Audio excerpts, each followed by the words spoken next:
software by mistake. Yes, inside its own software code, people found hints of Apple's 2025 to 2026 product roadmaps. And while there were a bunch of things on the list, there's one thing that caught their attention.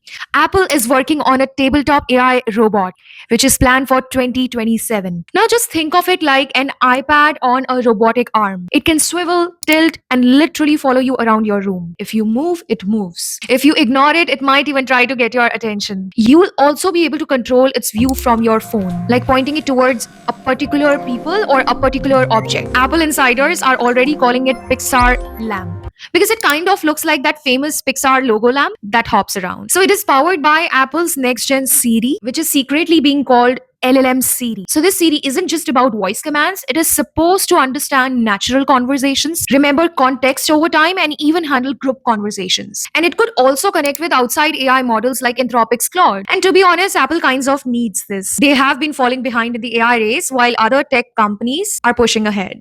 If this robot works, it could put Apple back on the map. But there are two catches. First, it's still years away. 2027 feels like forever in tech. And second is the rumored price tag. They are planning to charge 1000 US dollars for it. So Apple really needs to prove it why anybody should buy it. So what do you think? Would you actually want an AI robot on your desk watching you around the room?